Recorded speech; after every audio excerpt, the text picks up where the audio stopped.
Okay. Yo, what is up, guys? Welcome to the B-Run President Show. Today we have a special guest here, Tamir. Welcome to the show. Well, good. So me and Tamir, we go way back to I think first second grade. Yeah, I think it was probably maybe 15 years ago we first met, maybe more than that. Yeah. Like we were both. You were always taller than me though, but.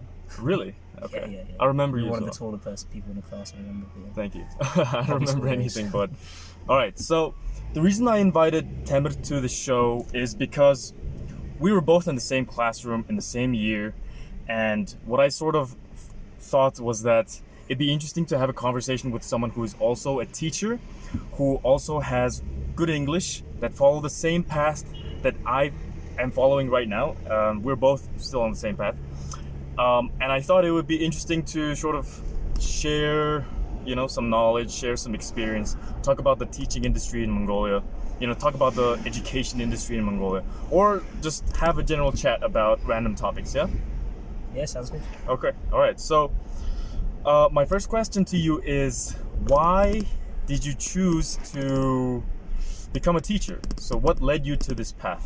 Yeah, I think I had like three reasons for becoming a teacher, but not just a teacher, but an EFL teacher. So for lots of people like me who live abroad, from England, America, all these places, they like to travel, they like to experience new cultures and things like that. And whilst being able to travel, you get to teach students, you get to be involved in the journey of your students as well, improve their English as well. Yeah. When I was a kid, lots of people told me that I would be a good teacher. And I never knew why, because I always found it really scary to think that I would be standing in front of 12 people and they would be looking at me. It's a bit like acting when you get up there. Yeah. But I think that just the travel opportunities it gives me, and the fact that I get to be involved in people's progress as well. Yeah, definitely. Which you definitely see, like not day to day, but if you compare someone from the first day and the last day, you get to see that progress as well. Oh yeah, for sure. So you just mentioned that the reason you became a teacher was that you could travel and teach at the same time, and that opportunity was available to you, right? Yeah. So what was your first teaching experience like? Where did you go and where did you travel to? So it's interesting because basically all teachers, what they do is they graduate with a degree and then they take an English teaching course, like a TEFL or a CELTA or something like that. So I did like a CELTA for about 6 weeks, intensive course. I was actually going to go to Shenzhen, China. Oh, okay. To teach there as my first job, but my mum's Mongolian. I don't know if you know that, but basically I thought I'd come to Mongolia and teach here first to be with the family. Yeah. But the reason that I stayed here was because I was enjoying the job so much and the company as well and how it was run. Okay. But yeah, this is basically my first job ever. Oh, okay. So where do you work? Just for the viewers? Yeah, so currently I'm Director of Studies at Talk English Talk English Language Centre, which is next to Moisturu, Business in Sorot for the younger people out Your there. Mongolian's pretty good, man. Thanks, man. Thanks. So let's get into your next steps, maybe. I hear that you're going to be working at Talk for the next how many months or years? Well, I've been here for 2 years. So far, yeah. I've been here for 2 years, and it started off as 6 months. So, I mean, I really don't know how long I'm going to stay here because it's going so well for me. Definitely for at least another year or so. Okay. So, do you want to after that year? Yeah. Do you plan on going to Shenzhen like you originally planned? Yeah, I don't think I'll go to Shenzhen, but I think that what I'll do is basically teach for another year. Maybe take a break from teaching at that point to go back to England to do some postgraduate study. Okay. Maybe become a lawyer. Okay. And then who knows in the future, because the beauty of teaching is, everyone needs good English language teachers. So, 5 years, 10 years down the road, I feel like a change of pace and I feel like I want to be a teacher again. It's like a pocket profession. Yeah, for sure. Yeah. And I don't know if it's the same for you, but what made you want to do it as well? So it was actually the same as you, man. I graduated in 2016, and then as soon as I graduated, I was like, do I really want to pursue this career? And I have no interest in economics, just like any other person who studies economics. So I was Googling stuff, yeah? And I was like, all right, so how do I escape Mongolia and how do I make money while doing it? So I Googled top 10 professions that you can, easily do. Anyone can easily do, and make money and travel at the same time. Right. And I searched like 10, 20 websites, and every single website's number one ranking was teaching English. Yeah. And I was like, all right, sounds cool. So I started looking for jobs around Asia, in Europe, in South America, but then I couldn't find any jobs, and I couldn't land any jobs in Europe or South America, because who wants an Asian guy to be their teacher, right? And then Hong Kong, actually the City University of Hong Kong replied to one of my applications, and then they said, we want to do an interview, and we did, and here I am. Yeah, I think that's one of the sad things is like a lot of people out there, they sort of judge a teacher not by their like grammar knowledge or language knowledge. They judge them by whether they're a native speaker or whether they're a fluent speaker of English. And it's also self what is that word called? Self what is that word called? Self-praising? No. Like knowing yourself, to value yourself. Self-knowing. No. That's self-aware. No, that's just being aware of who you are.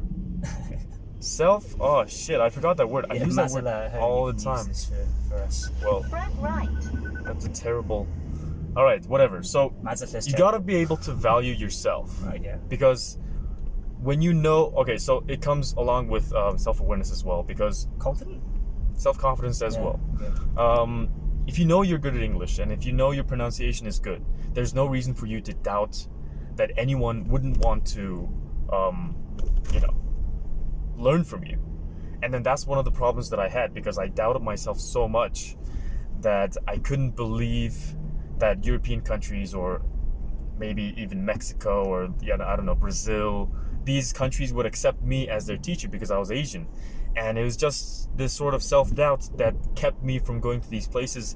But at the same time, I was confident in myself enough to apply for,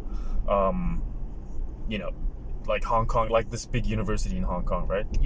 Yeah, basically.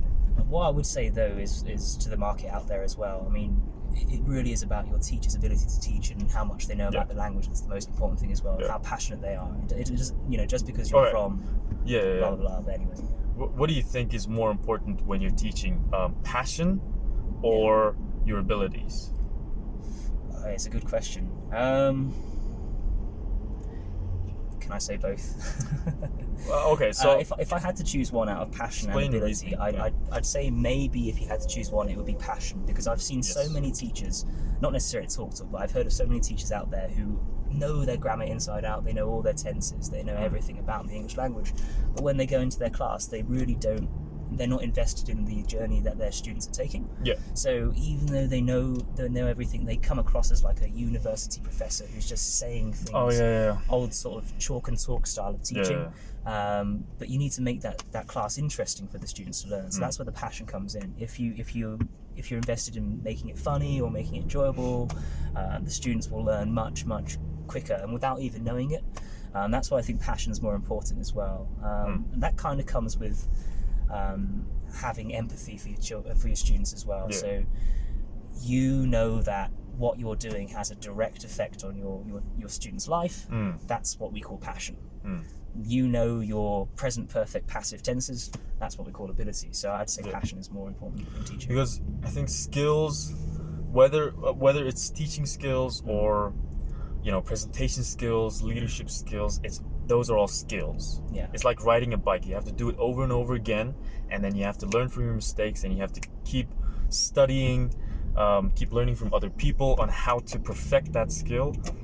That's easy, compared to having a passion. You can't really learn. You can't really, ask people, and then they teach you how to become passionate in English or in teaching.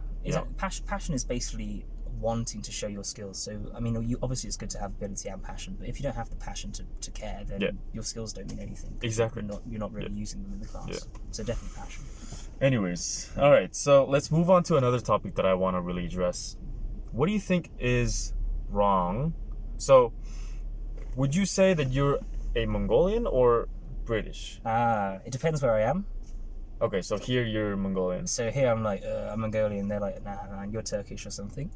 Turkish? So I just say I'm English in Mongolia. Yeah, they say Turkish or, Okay. or Russian or something like this. No, not like Yeah, your physical appearance. how I identify in Yeah. How you identify in Britain. yourself? I'm Britain. I like to say that I'm Mongolian. You know, it's Yeah, okay, yeah, for sure. You know, I People feel think that you're having that. like, exotic, and they're more interested in you. Yeah, exactly. it's a great social bonus to be Yeah, to for be a sure. bit half and half in Britain. Mm. In Mongolia, some I'd probably go by British, but if I had to say that I was one, because I was born in Britain and I was raised in Britain, my education was in Britain. My first language is English, of course. Okay. Then probably I identify more as British, but I have the best of both worlds. You know? I still cry when the national anthem comes on. You know, Sure. Mongolian national anthem. Yeah. Yeah. Okay, so I've got a question then. As a foreigner, yeah? So let's just say you're British here right now while we're having this conversation. As a foreigner, what do you think is wrong with the education system, especially the English education system in Mongolia? Based off of the past few years that you've worked here and based off of the teachers that you've worked with, not the students, all right? Based off of the teachers. Yeah, this is a hard one. To be honest, I don't have much knowledge of state education. I know that classrooms are big. Yeah. The classes are big. But let's just talk about English language learning, because the reason people come to talk and they come to these language centres that focus on speaking is because their English education at school focuses more on book learning and grammar. Yeah. You know, they understand what I'm saying often, but they can't answer what I'm saying because they've been writing and reading and writing and reading at school. Yeah. So, I think maybe making education more hands-on and more practical, more practice, less theory, might be a good thing. But that's the same everywhere in the world, really. What else would I say? What about the teachers? So you've worked with other teachers, other Mongolian teachers. Yeah. And you've probably seen... Well, I mean, you understand when they're talking to them, to each other, right? Yeah. And then you look at them and you make sort of an assumption saying, okay, so this is probably the reason why lots of Mongolian teachers who teach English aren't good or aren't qualified or aren't, on a high level. Yeah, so it's hard to say, because the Mongolian teachers I work with, they all speak English really well. They've lived abroad and they can speak, as well as you and I can almost. 7.5 sort of thing. But I think generally speaking, Mongolian teachers have what European teachers don't have, but also lack what European teachers have. So, I always hear that when the Mongolian teacher is teaching a class at Talk, the students behave really well. If they don't do homework, they're in trouble. Yeah. If they talk out of line, they're in trouble. The teacher's going to come down on them pretty hard, and that's really good, having that classroom control and not being afraid to really realize who you are in the class. You are the teacher, and it's your job to really know what the student needs. Obviously, you need to be able to figure out what the student needs. Yeah. But being able to control the class is really good, and I think Mongolian teachers are really good at that. I used to go to hobby school, and Munkatotlan. Oh, yeah. Hello, Munkatotlan, how are you? She was tough, man, but I loved her. She beat the hell out of me every single time. She beat the hell out of you. I was a terrible student, man. I was a terrible No student. comment. Oh my God. No comment. What were your grades like back then? Funny story. So my Bad? English grades were really good, of course. Of course. My maths was like B, C, mostly because the maths was in Mongolian. I didn't really understand it. Yeah. The best grade I got in Mongolian was D. Jaram Dotla D. Thank you, Mukhtajman. If I didn't get that Jaram Dotla D, I would have been held back a year. But because I passed that Mongolian course, I went forward to the next year. But they were mixed in Mongolia, but pretty good in English, but not top notch. Not top notch. Man, I actually failed a class. I don't remember which one, but I actually failed the class. I had to leave the school. English? No. English teachers. Maybe. But actually, I actually failed the school because they failed me and they told my parents you're Timurjan can't really advance to the next year, and I was like, what the fuck? So this can actually happen? This actually happens? This happened after I left. It was downhill, yeah. I don't know. I don't know, man. Maybe you weren't there, so I didn't have any guidance. I'm so sorry. But anyways, I got kicked out of the school, so I had to leave school. This is not something that people know, but It's not something I'm proud of, but at the same time, it sort of shows that you getting a bad grade in school doesn't really mean that you're going to fail at life. Not Because at all. that's what a lot of people feed the students. Not at all. It's so wrong. I remember like Yeah. when I was a child, I know exactly who got the top grades and who got middle grades. But so many of those people who got like C's and stuff. What the fuck are they doing now? They're doing really well, man. Like I don't want to name names, but The ones that got like bad grades? not like really bad grades, but they were never really top Oh, yeah, students. yeah, But they're all doing really well now, working for like international organizations. So Name one. All right, name one. I don't know if you got bad grades, but I met you at playtime. You're tall, you have Me? glasses. It's not you. Oh, you tall and have glasses? Bit thin. Speaks Chinese. Speaks Chinese? Yeah. I have no But he's a idea. smart guy now, but I don't remember him being a smart guy. But now he's a smart guy. Okay. Say no, Tirgit. Oh yeah. He was I never the remember. best. Oh fuck yeah, man! We used to hang out all the time. Me and Tirgit, we used to go to his place, and then we would like fight each other and Yeah. beat the hell out of Good Hongra and times. shit. Hongra. Yeah. Anyways, he was a alright. funny guy. I liked Moving him. on. What can I ask you a question actually? Because Yeah, you said sure. at school you got kicked out, but obviously here you are now.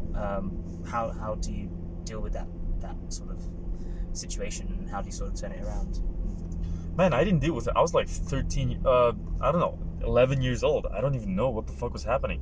I was just like, so I got a bad grade. What? My parents are gonna kill me, and then my parents did kill me. It's beautiful out here. But then at the same time, I got kicked out of school, and I was like, so why can't I go to that nice school? Why am I in this like shit school? Yeah. And then my parents were like, because you fucking failed.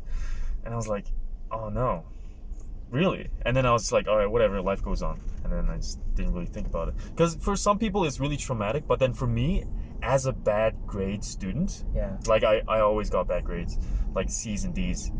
It wasn't really much of a shock, you know? It was just like, it was just a little lower than what I usually get, so whatever. And, you know, like the whole time after that, I just sort of kept in mind that I can't really fail because it disappointed my parents so much. Oh, okay. And I just like tried a bit harder in different classes. I was still a C and D student, but I was never an F student. You know what I mean? Like if I got an F, I made sure that I studied enough so that in the next test or, you know, something I'll get like at least a D. So yeah, so that turned it around basically. Yeah. Woke you up a bit, yeah. Basically. Can I swear on here? Well, I swear, that was accidental because I was in the conversation. But yeah, sure, why not? All right, okay, I'll bear that in mind. Yeah. Anyways, Yeah. so basically we're just talking about, and this is a carpool episode. I hope you guys don't. I hope you guys have realized so far that I'm driving a car. No, I'm scared. Otherwise, if you were just like sitting in the car and like I was pretending to drive. You remember the old movies? They have like the fake scenes, Yeah. just going like that, and Yeah. fake wind and stuff. That's why like the car is so dirty that you can't see outside. Oh yeah. So people could actually think, oh, is this car actually going? Anyways. Yeah, we're in like Adhanga off-roading. That's why it's so dirty. Yeah. Yeah. Yeah. So, what about you, man? Like, what happened after you left hobby? Well, when did you leave hobby? So I went to hobby from 2003 to 2006. Yeah. Oh, same. But yeah, same. I was actually 2002 to 2004. 2006. Oh, okay, so we both left So at we the same time. yeah. That's interesting. Our paths are crossed. Yeah. Difference is, Intertwined. I got kicked out and you just left. Yeah, I left the country. I didn't get kicked out of the country. Okay. I didn't get deported. But good yeah, job. 2006. I think it was January time. I'd done. Sorry, Sorry. guys. It's Mum. But can I talk to Mum? Yeah, sure. Well, I'll just edit this part out. Not in the podcast, but in the video, I guess. Actually, no, she's had this one. So I left January 2006, and going back to England was like the biggest culture shock of my life. It wasn't coming to Mongolia was bigger, but I was so young. I was like 6, so I don't really remember it. Yeah, when I went back to Britain, I was like 10. I didn't really understand any of the slang and like all of the jokes people were making. I was really shy. Especially in year 6, my last year of primary school. So we have primary school, secondary school. We don't have elementary, middle, high. We have primary, secondary. So the last year of primary school, yeah, it wasn't tough. I made friends, but I wasn't really comfortable talking to these new people. What kind of kid were you at school? So before I left for Mongolia, I used to like fool around all the time, make jokes. Were you like the class clown, or? Yeah, I was a class clown for sure. Okay. Then when I came to Mongolia, I became a bit more quiet because my Mongolian wasn't that good. That's not the only reason, but I guess that was the first culture shock. That when I went back to England the second time, for the first few years, I was really quiet, a bit like insecure and things like that. But I was a teenager, so I mean, lots of teenagers go through this. Yeah. But then later in secondary school, when I was like 16, 17, 18, I became a bit more loud and a bit more sociable again, so that was good. And what do you think was the catalyst that made you more sociable or like loud? It's hard to say.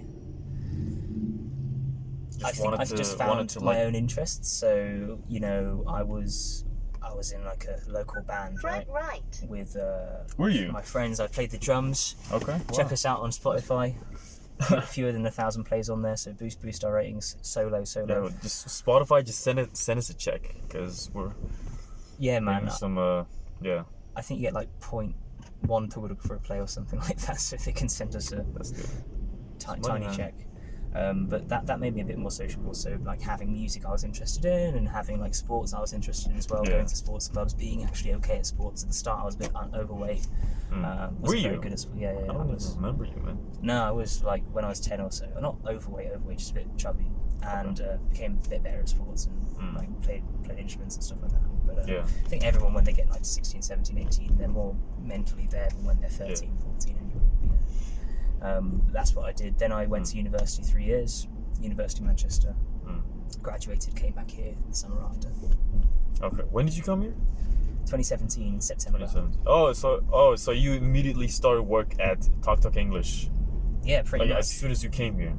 Yeah. So Okay. I got my CELTA, which is like a language qualification, and then just Man, came I don't through. even have a teaching certificate or anything. And that doesn't matter, okay, guys? Exactly. That's the thing. Yeah.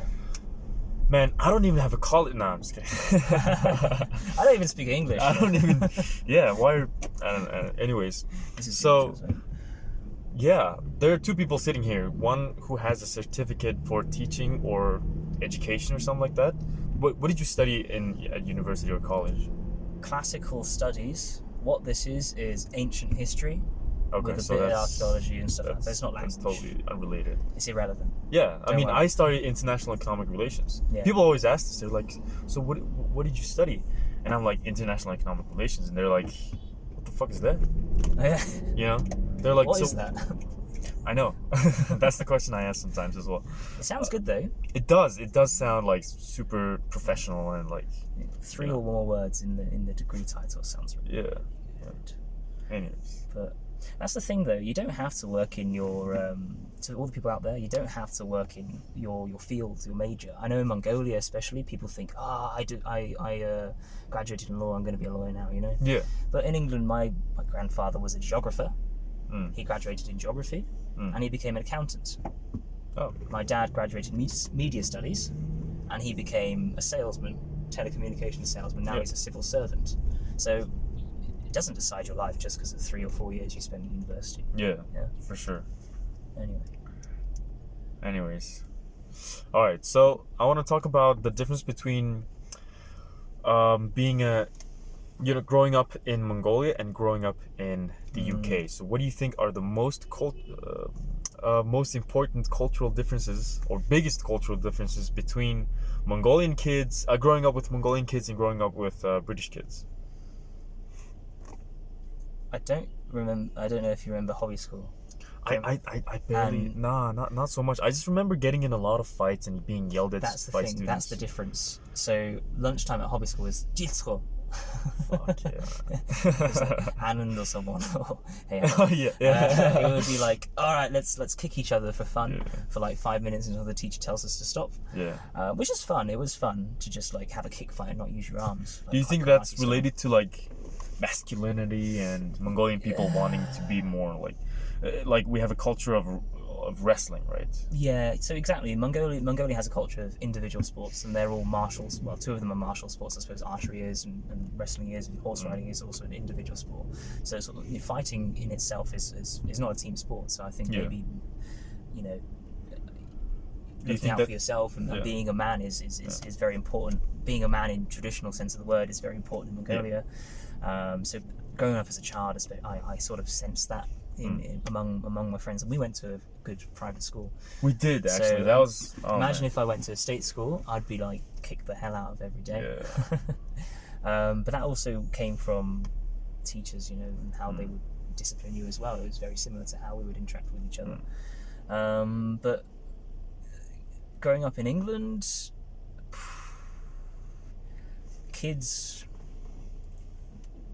I don't know, but maybe because I was a bit older, and maybe that's why I think they were given a bit more freedom. Yeah, so, you know, kids I know in the UK. In the UK, were given a bit more freedom in terms of like going to parties and going out and deciding since a young age. Since a young age, I think it's like trial by fire. You learn from your own mistakes. Oh yeah. There's not a lot of that going on here in Mongolia, to be honest. I mean, I grew up with... My parents are a bit conservative. They let me go out, but then they're like, you know, you can't go out and do stupid shit. You can go out to watch a movie, but then you can't go out to like party and drink and do stupid shit. Like they think that going to festivals, like music festivals, is for drugged up people. Like it's only for druggies gangs and stuff. Yeah, you know, they think going to a bar and chilling with your friends is like, you know, for people who have lost their lives or something, you know. Yeah, exactly. I mean, you got to get that stuff out of your system. Oh yeah, for sure. And that was what university was. I got it all out of my system. I don't actually drink that much anymore. Why not? I don't know, but just a personal choice. But I mean, I think that's as a kid in England, it's all about getting it out of your system. But obviously, they'll let you go to a party, but obviously they're sort of staying up awake at night because they're worried about where you are, and they're sort of on call to collect you. And the difference, I saw a UB comedy sketch, and it was about this comedian. Allergy, new word. No. Okay, allergy. But yeah, thanks. This UB comedian lived in America, yeah? Oh yeah. Oh wait, is that the guy with the small eyes? He's like glasses, maybe? Maybe the guy with glasses? Oh yeah, okay, and so there is that guy. I don't know his name, but yeah. And he's like, American parents and Mongolian parents are so different. When I was in America, I had this American friend, his name was Kevin. And when Kevin misbehaved, his mother didn't say she was angry. She said she was disappointed. Oh, yeah. Oh, yeah, I saw that one, yeah. And then he was like, but my mother, he'd be like, very angry with me and would be telling me to come inside and like, and telling me off and stuff like that. Wouldn't be disappointed, but really be angry. That might be a difference in parenting style as well. Yeah. Maybe in the UK it's more verbal. Like how they solve problems is more verbal. Yeah. And then in Mongolia it's more physical. Yeah. I mean, and because there's this Mongolian saying, everyone knows this, it's do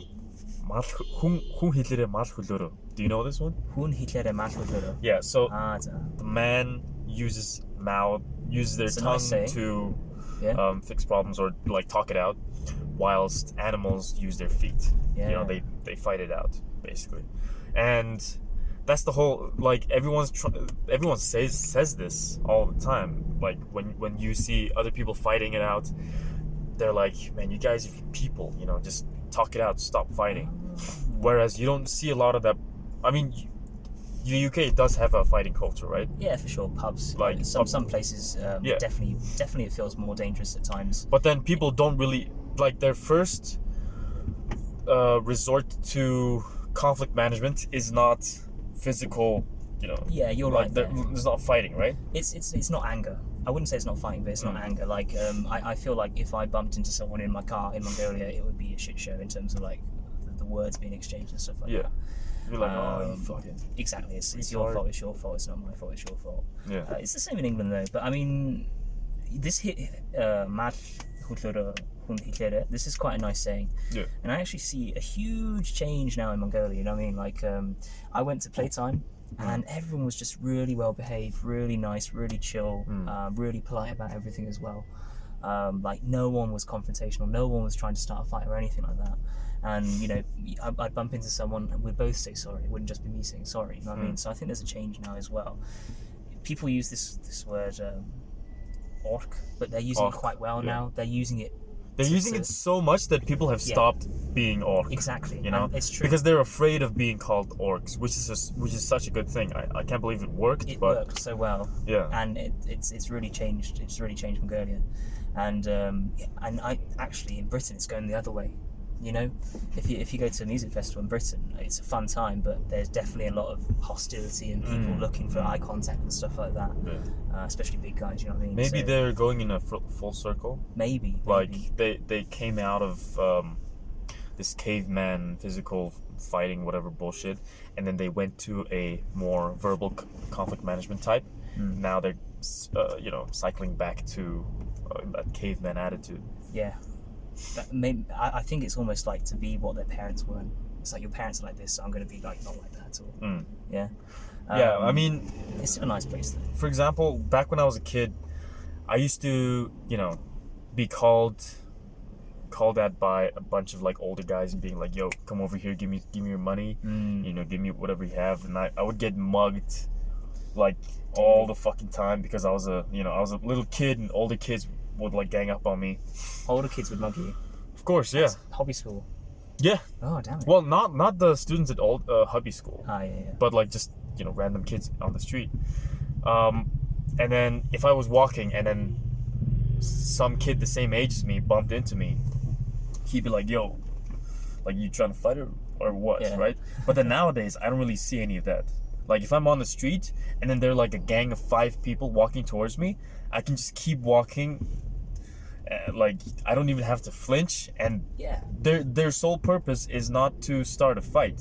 They're not looking for fights. No one's looking for fights anymore.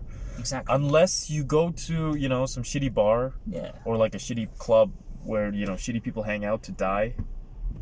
What are these places to avoid, by the way? I don't know, man. I haven't gone out ever since I came back. Because When I did you came come back this April.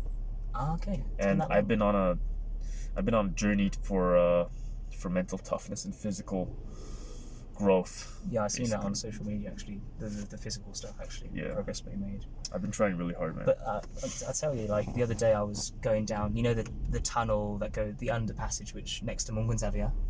Oh yeah. And me and my dad go down there, and they're like 10 guys, and they're drunk, and we're like, "Shit, okay, let's just keep walking. Just don't look, keep walking." And they're like, "Hey," I'm like, "Fucking hell, I don't know what's gonna happen now." And they're like, "Hey." I'm like, "Oh, that's okay." Cheese. So that was beautiful.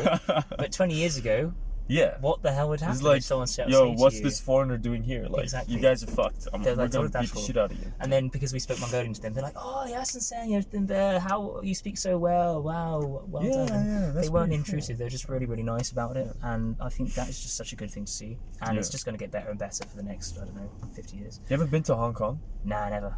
You should, man. It's literally the same thing, but there's an excess of white people. Yeah. Yeah. Too many white people. There are too many white people there, and the Asians have started hating the white people. And then not just white people, but white culture. Like if people start speaking English, Hong Kong is white culture. like Hong Kongers start hating white people. Hong Kong's white culture. It was Britain for 100 years. Yeah. But It's they're not happy about horse it. Like the old people are not happy about the British, the governing of the British Empire of Hong Kong, right? For 100 years, they were not happy.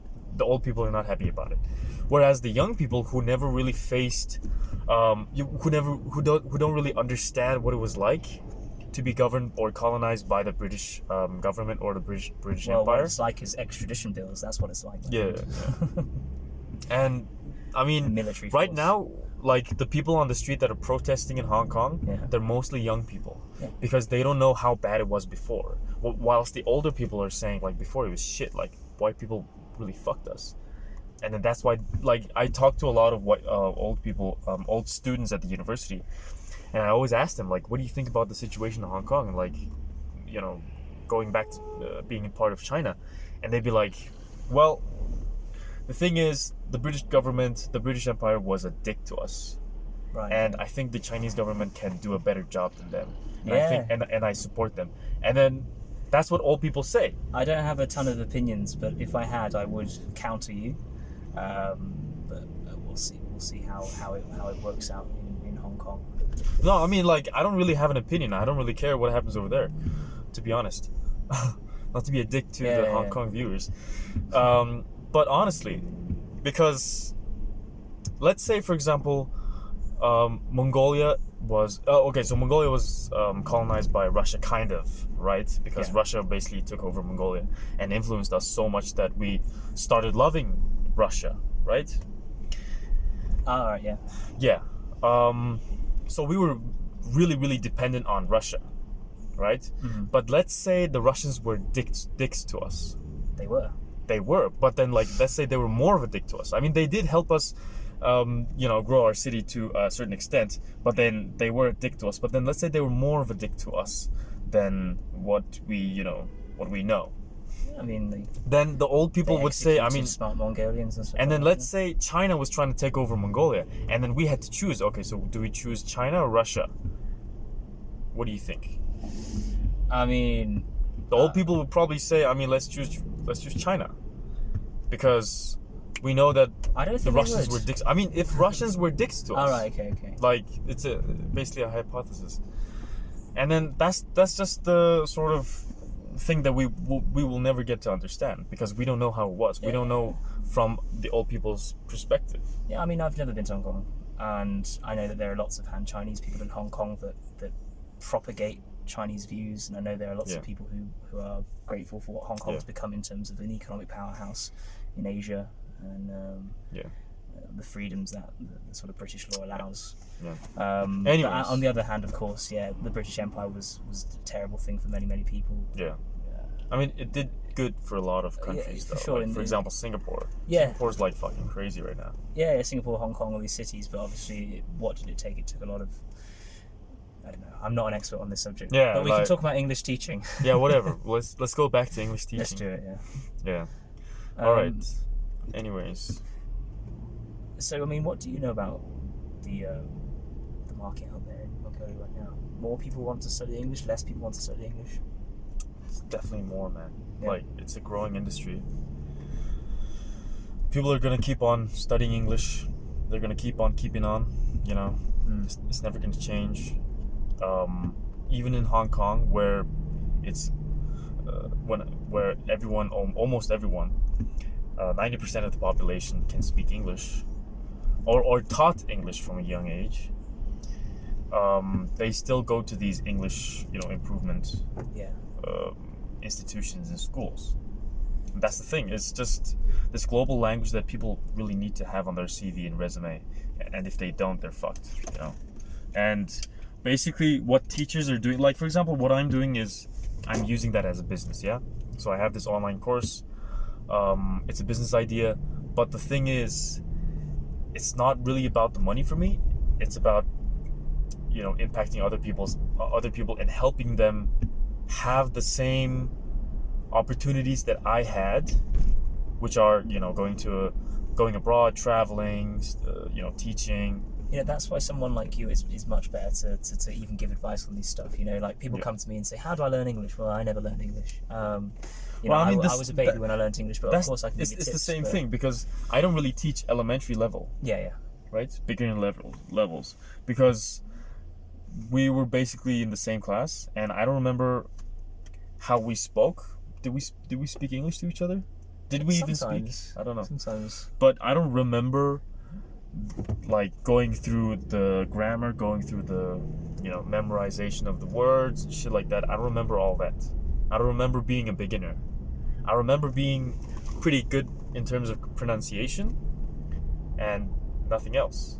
Okay, so because you were so young, you don't remember the learning process. And I don't really know what it's like to start from the bottom, because all I remember is beginning from, the middle. And that's why, like, on my Facebook page, I basically posted this post saying, I'm not a beginner teacher. The reason I don't teach beginners is because, the thing is, if you want to go, which doctor has more reputation, the general doctor, or a brain surgeon, right? Which one makes more money? Which one is more respected? Which one is more successful, right? So that's how I sort of view myself. Which one are you? I want to be the brain surgeon. All right. I want to be the person that helps people level up. You know, if they're at an intermediate level, I can bring them to an upper intermediate level. If they're at an upper intermediate level, I can bring them to an advanced level. But I can never help someone go from beginner to pre-intermediate or beginner to intermediate. For sure, and that's where language centers come in. So I mean, most of our students, they want to become from that beginner to intermediate level. They're not, you know, if they want to go from intermediate to advanced, we have an IELTS course, but most of our students, you know, come in because they didn't manage to learn English at school, or they didn't manage to learn English anywhere else, so they come to us and then they find something that works for them. Yeah. And that's what most of our business is really, people who haven't managed to learn it somewhere else, so they come to us. Exactly. Yeah. All right. So basically that's journey? it. Yeah, it's the end of the This journey. is my home, so it must be the end. We're back. We're back where we started. Back where we started. I had a great conversation with you. Yeah, likewise. That was good, especially because we didn't really prep, so it was good just to like have a chat about things. It was pretty impromptu. Anyways, so that was Tamir, guys. Hello. Just in case you forgot his name, he's a teacher at Talk English. I recommend this to all the students or all the people that come to me asking if I teach elementary, and I always tell them no. But what I do recommend to them is I recommend them to go to Talk English because I know him and I know that he teaches there, and I think he's, you know, his English is pretty good. Pretty good. Anyways, so that's what I recommend to you guys. If you have a friend, because if you're listening, you're definitely not elementary. If you have a friend that wants to, you know, learn English and wants to start from scratch, definitely check out Talk English because they're pretty good. Can I do a quick plug as well? How sure. to contact us? So basically, all week as well, from 9 in the morning till 8 in the evening, we do free assessments. It takes about 10 minutes just to check where your level is, and then once you've done that, you can chat with our receptionists, our student services team, and see which class works for you. We also do Saturday free trials, so if you come 12 o'clock or 1 o'clock on a Saturday, 35 minutes, you get to see one of our native teachers teach a lesson for 35 minutes and see the method for yourself. But yeah, hope to see some of you there as well, and good luck and keep improving every day. All right. Thank you, Tamir. I'll see you later. See you around, yeah? All right. Which one's my wallet?